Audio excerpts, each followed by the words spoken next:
দোয়া করার সময় জায়গাগুলো বুঝে দোয়া করতে হবে, যে কখন কিভাবে দোয়া করলে দোয়াগুলো কবুল হবে। প্রথম কথা হচ্ছে, দোয়া করার শুরুতে আপনি দরুদ পড়বেন।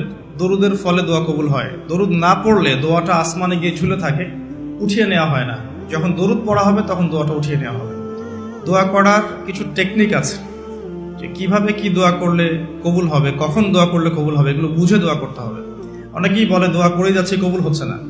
কিছু বিষয় আছে হয়তো এই কারণে হচ্ছে না, হয়তো বা আল্লাহ পাক চাচ্ছেন এটা আপনার জন্য পরে পাওয়া উত্তম, সেই জন্য আপনি এখন পাচ্ছেন না। হয়তো বা আল্লাহ পাক আপনাকে পরকালে দিবেন বলে জমা রেখেছেন, হয়তো এই জন্য পাচ্ছেন না। অথবা হয়তো আপনার আকীদায় শিরক আছে, হয়তো এই জন্য হচ্ছে না। হয়তো বা আমলে বেদায়াত আছে, এই কারণে হচ্ছে না। অথবা আপনার রিজিকে কোনো হারাম কিছু আছে, মেবি এই কারণে আপনার দোয়া কবুল হচ্ছে না। অথবা আপনি তাড়াহুড়া করছেন। তাড়াহুড়ার ব্যাখ্যায় নবী সাল্লাল্লাহু আলাইহি ওয়াসাল্লাম বলেছেন যে মানুষ বলে আমি দোয়া করেই গেলাম, আমার দোয়া কবুল হলো না। তো আমরা জেনে নিব যে কোন কোন জায়গায় কিভাবে দোয়া করলে দোয়া কবুল হবে। এই বইটার মধ্যে সবই দেয়া আছে, হিসনুল মুসলিম বইটার মধ্যে। তারপর আমি বলছি আমার ব্যক্তিগত ইলম থেকে কিছু কথা, সেটা হলো দোয়া করার আগে অবশ্যই আল্লাহর প্রশংসা করবে, অ্যাটলিস্ট একবার আলহামদুলিল্লাহ বলে হাত তুলবেন। তারপরে আপনি নবী সাল্লাল্লাহু আলাইহি ওয়াসাল্লামের কাছে উপরে একবার দরুদ পড়বেন। আগে আল্লাহর প্রশংসা, তারপরে দরুদ।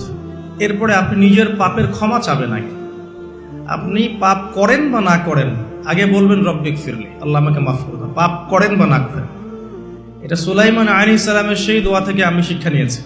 সুলাইমান আলাইহিস সালাম যে বিখ্যাত দোয়ায় বলেছিলেন যে আল্লাহ আমাকে এমন মুলক এবং রাজত্ব দান করুন যে মুলক আর রাজত্ব আপনি কাউকে কখনো দেননি। এই দোয়ার শুরুতে তিনি বলেছেন রব্বিক ফিরলি, আল্লাহ আমাকে মাফ করুন। তো এটা আদব, দোয়ার আদব হচ্ছে আগে নিজের ক্ষমা চাওয়া, আল্লাহর কাছে নিজের ভুলের ক্ষমা চাওয়া, তারপরে দোয়া করা।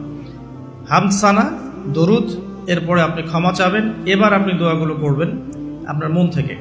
আরবি দোয়া জানা থাকলে আরবিতে দোয়া করবেন, কারণ আপনি আপনার রবের সাথে আরবি দিয়ে কথা বলবেন, এর চেয়ে আসলে গর্বের কি হতে পারে?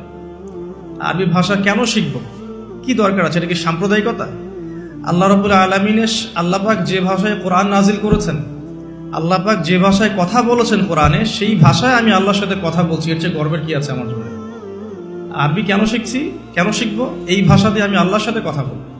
জান্নাতে এই ভাষা চলবে, কোরআনে এই ভাষায় নাজিল হয়েছে, কবরে এই ভাষায় প্রশ্ন করা হবে, তা আমি কেন এই ভাষায় আল্লাহর সাথে কথা বলবো না? এর মানে এই নয় যে কেউ যদি আরবি না জানে অন্য ভাষায় দোয়া করতে পারবে না, এমনটা নয়। অবশ্যই কেউ যদি আরবি না জানে, বেসিক দোয়াগুলো না জানে, সে বাংলাতে দোয়া করতে পারে, কোনো সমস্যা নেই। ইংরেজিতে দোয়া করতে পারে, উর্দু দিয়ে দোয়া করতে পারে। ভাষাগত পার্থক্য আল্লাহর কাছে নেই, তবে আরবির মর্যাদা আছে। আর এটা আমার কাছে গর্বের বিষয় মনে হয় যে আমি আরবি দিয়ে আমার রবের সাথে কথা বলতে পারছি, আমি আরবি দিয়ে কথা বলছি। এবং আরবি দিয়ে দোয়ার ক্ষেত্রে আপনি এত ভালো করে মনের ভাব প্রকাশ করতে পারবেন অল্প শব্দে, যেটা হয়তো অন্য কোনো জায়গায় সম্ভব নয়। এরপরেও আমি বলবো যে মাতৃভাষায় মানুষের মনের ভাব প্রকাশের ক্ষেত্রে সহজতা আছে। যদি কেউ আরবি না জানেন, সেক্ষেত্রে মাতৃভাষাতেই বেশি বেশি দোয়া করবেন, চলতে ফিরতে দোয়া করবেন। নির্দিষ্ট সময়েই দোয়া করতে হবে এমন নয়। রোজা রেখে সারাটা দিন যখনই আপনার মন চাচ্ছে, মনের মধ্যে একটা কিছু চাহিদা আসছে, আপনি দোয়া করে ফেলবেন।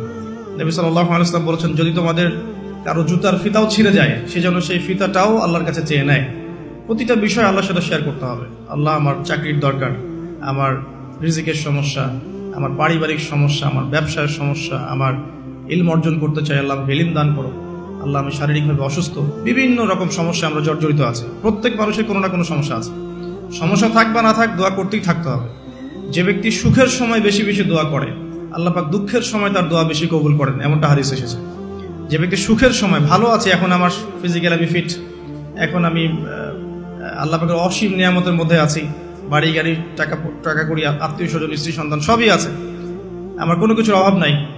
এরকম সুখের সময় যে ব্যক্তি বেশি বেশি দোয়া করবে, ইস্তেগফার করবে, ক্ষমা চাবে, আল্লাহ পাক দুঃখের সময় সেই বান্দার পাশে থাকবেন ইনশাআল্লাহ।